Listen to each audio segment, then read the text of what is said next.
When I first settled into Willow Creek, I wasn't looking to stir up any drama. I just wanted quiet, a place to breathe after 30 years in the Navy, working as a marine engineer, always surrounded by the hum of engines and the open sea.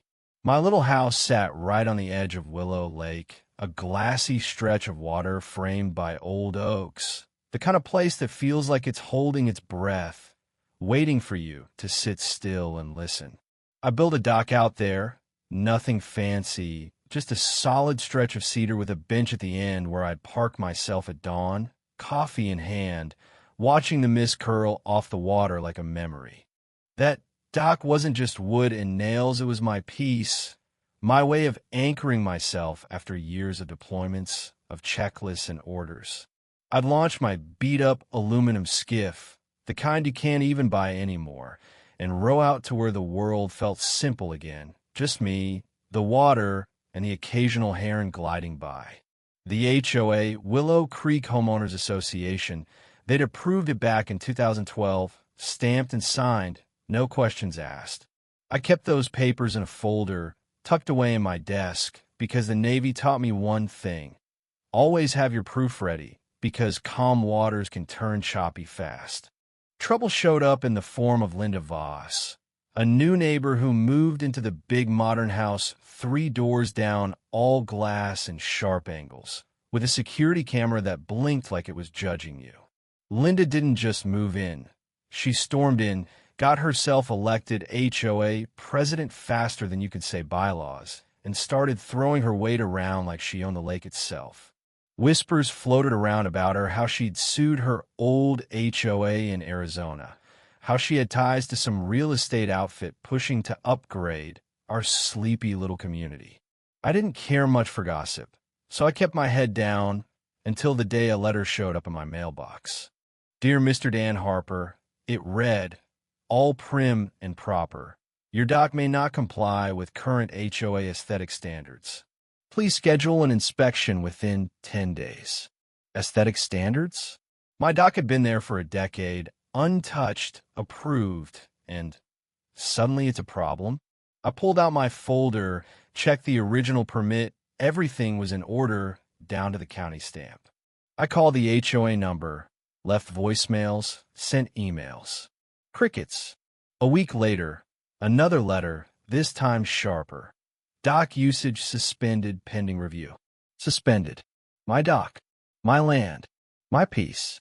I felt it then, not just irritation, but a slow burn in my gut like when you know someone's not just mistaken they're coming for you. I walked the lake that night, past Linda's house with its perfect lawn and that damn blinking camera, and noticed something. My dock was the only one with an orange ribbon tied to it, like a scarlet letter. Other docks, untouched. I ran into my neighbor, Tom, a retired mechanic with a graying beard and a mutt named Rusty. You get a letter about your dock? I asked. He laughed, short and bitter. Nope, but I heard Linda at the last meeting, going on about fair access to the lake. Guess your little cove's too prime for her liking. Fair access. That phrase stuck, like a splinter you can't quite pull out. A few days later, I'm out back, sanding down my old bench, when I hear heels, heels, of all things clicking across my patio stones. There's Linda, clipboard in hand, sunglasses perched on her head like she's auditioning for a real estate show. Mr. Harper, she says, all syrupy confidence. Mind if I check out that dock of yours? Just a quick look for the records.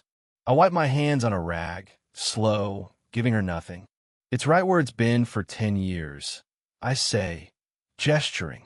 She doesn't wait for permission, just strides past, heels sinking into the grass, and starts poking around my dock like it's her personal playground. This seems a bit long, she says, scribbling on her clipboard, and it extends past the 5-foot limit.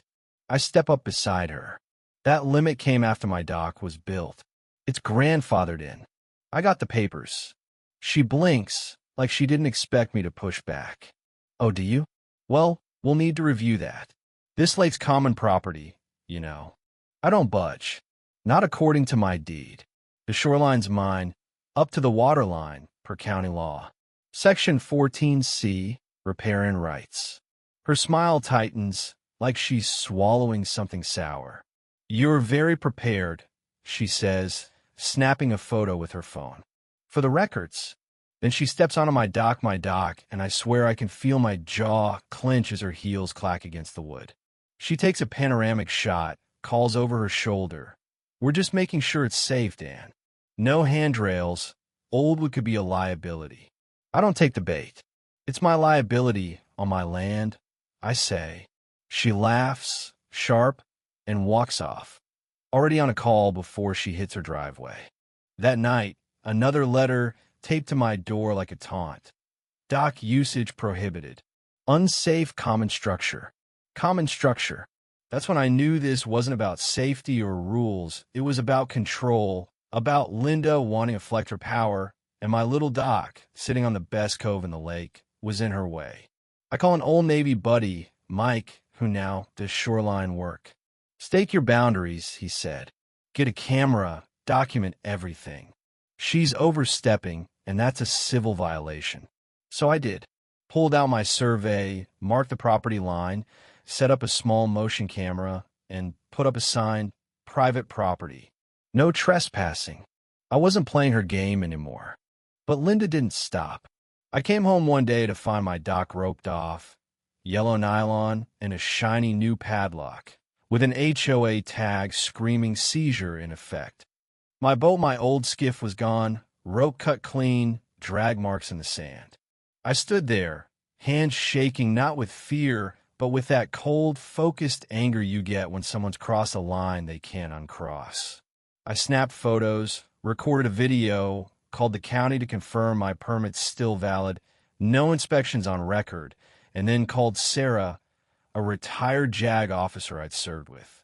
"They chained your dock," she said, half laughing, half outraged. "Send me everything. We're shutting this down."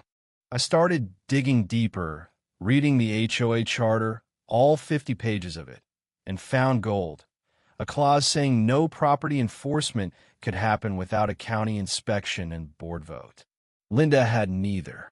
She was bluffing, and I was ready to call it. That's when I got to work, not with a lawyer's pen, but with my engineer's brain. I pulled out old Navy files, sketches from a project in Peru, designs for submerged barriers to protect shorelines. Legal, natural, invisible unless you knew where to look. I sketched a crescent of river rock.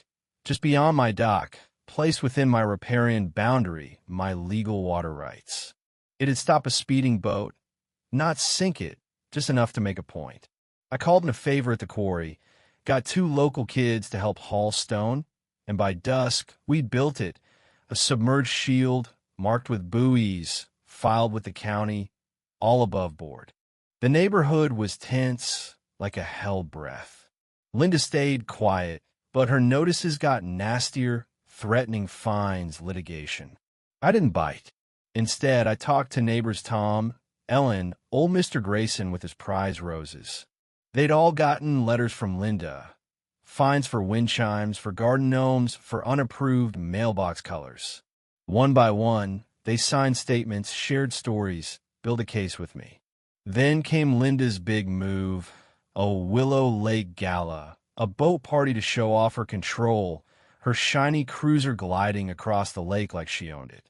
I got the email, all summer chic and smug, and I knew she'd take the shortcut through my cove, right over my rocks. I didn't warn her.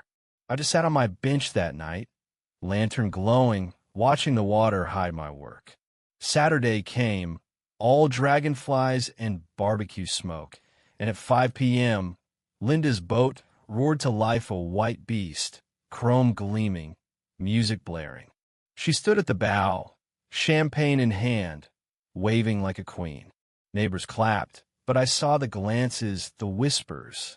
I stayed on my dock, out of sight, waiting. Her boat veered toward my cove, fast, showy, and then crack. The sound split the air like a rifle shot. Her cruiser lurched, champagne glass shattering, Linda stumbling into the rail. The rocks did their job, scraping her hull, denting her pride.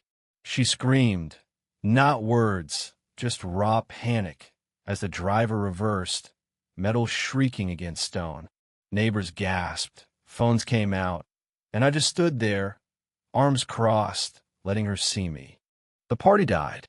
Her boat limped back, listing scratched. By evening, the neighborhood was alive with chatter, videos spreading online. One captioned, "Who really owns the lake?" Linda didn't show her face, but she sent a letter accusing me of endangering the community. I sent Sarah the county permit for my rocks, and she laughed. She's got nothing. The sheriff came by, polite, asking about the hazard. I showed him the permit, the GPS coordinates.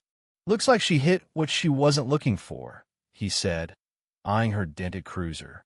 The HOA tried to spin it, sending an email about unpermitted obstructions, but the neighbors weren't buying it.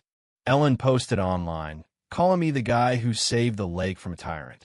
Others chimed in, sharing their own Linda stories.